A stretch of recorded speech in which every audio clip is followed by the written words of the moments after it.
Well, thank you, Mr. Chairman. As we all know, for a long time, the China challenge was foremost on our minds. And of course, along came the Ukraine war, which presents new challenges. But having said that, we can't take our eye off the ball either, since China is, I think we all agree, the challenge of the 21st century.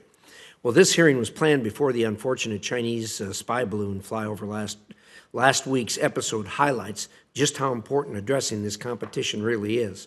China messed up publicly, but this only highlights what it has been doing behind the scenes for years. Every country around the world should take note, because the Chinese will do this to other countries also.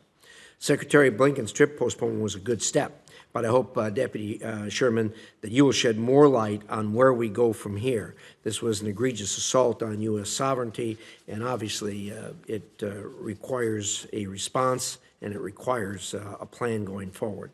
Another note, I am concerned that the administration still does not consider Congress a true partner on China, I believe. I've heard about a lot of briefings and phone calls from reporters and think tanks since last week regarding the balloon incident, but the outreach to the Hill was slow and sloppy at best. I have said for years that we, Republicans and Democrats, the executive and legislative branch, have to work together if we are going to confront what China is doing. Without that, we will not be successful. The first place, and this is not a partisan issue, this is truly an American issue and a bipartisan issue. The first place where we should demonstrate resolve is through better support for Taiwan. Nothing is more urgent than ensuring Taiwan has the capabilities and training to deter Chinese aggression. If we do not help them prepare now, we may all pay a much higher cost later.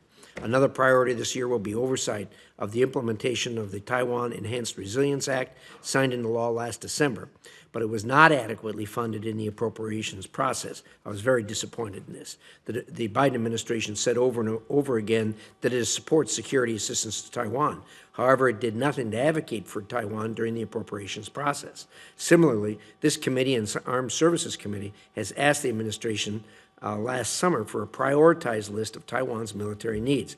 Despite repeated requests, we still do not have that list. Beyond Taiwan, we must counter the CCP's malign influence both in the U.S. and abroad. I expect to hear about how the department addresses issues like influence in universities, Chinese police stations here in the United States and in other countries, and corruption.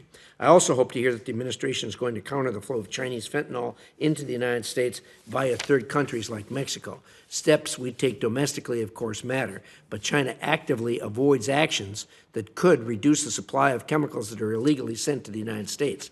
Various parts of the U.S. government, including myself, have asked the Chinese government to take basic steps like passing a Know Your Customer type law.